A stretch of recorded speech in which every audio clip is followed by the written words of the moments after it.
Hello and welcome to Gochujang Mama. Today we'll be making cast iron fried chicken.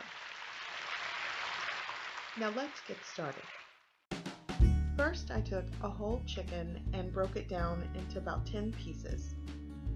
And if you already have a chicken that's already in pieces, then don't worry about buying a whole chicken, but this is what I have in my freezer.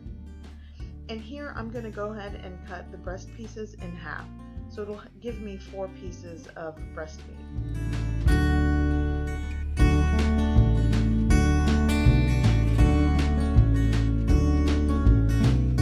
Okay, on to the brine. I'm going to add 2 quarts of water into a pitcher. Next I'll add a 1/4 cup of sugar and a 1/4 cup of kosher salt.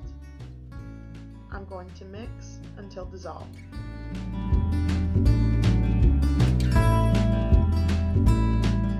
Okay, in a glass storage container, it's actually a casserole dish that I have a lid for, I'm going to add some chicken pieces, and then I'm going to pour the brine over my pieces until the liquid is covering all of the chicken.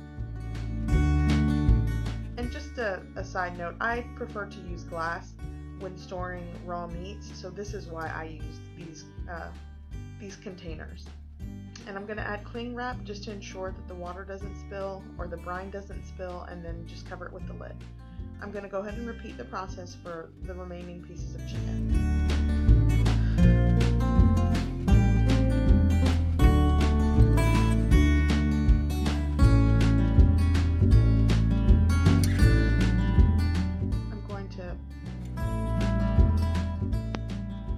Now we're going to cover with the lid and store the chicken overnight.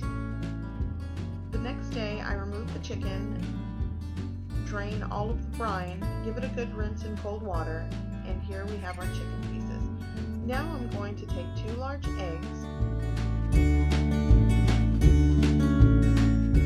and I'm going to add hot sauce. I like the spicy tang that it gives the chicken. You don't have to do this, but I like it.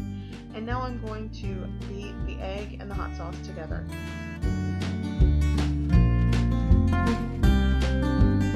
And I'm going to pour this over the chicken, and this is going to not only flavor the chicken with the hot sauce a little bit, it's going to help the flour adhere to make a really good crust. And I'm just using my hands to make sure all the chicken is coated with the egg mixture. On to the flour mixture. So I'm taking 3 cups of flour, and I'm going to place it in a gallon-sized Ziploc bag, and I'm taking 2 teaspoons of kosher salt, 2 teaspoons of lemon pepper, 2 teaspoons of garlic powder, and 2 teaspoons of paprika. And I'm just going to give it a good shake to mix it, and this is what I'll be dredging the chicken in.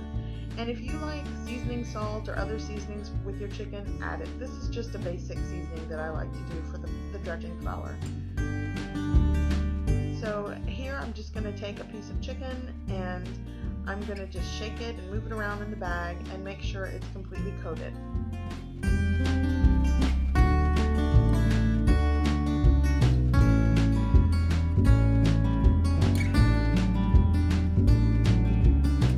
Once coated, I'm just going to go ahead and set it aside and continue with the other pieces.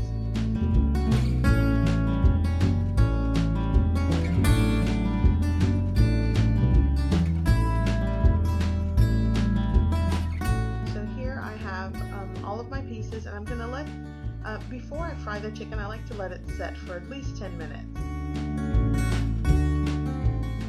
Okay, so in my cast iron skillet, I'm pouring vegetable oil, and I like to pour it halfway up.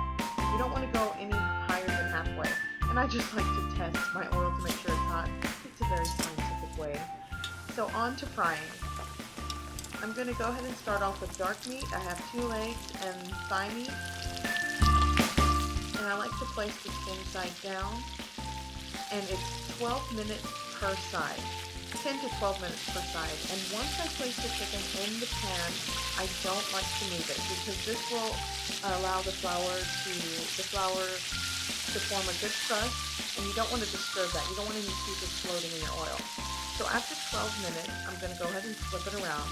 And as you can see, there's that deep brown spot, that is a good sign of cast iron skillet chicken. That is money. That is like seriously the best part. It's my favorite part because it's very crunchy and flavorful. So just give it a good flip, and once it fries for 12 minutes on the opposite side, I'm ready to remove it.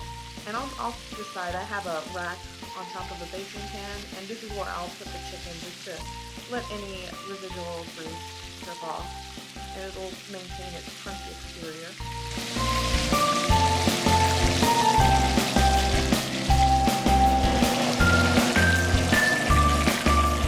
Here I have my delicious cast iron skillet fried chicken. It's golden brown, crunchy, and delicious. I hope you like this recipe. I hope you give it a try, and thanks for watching.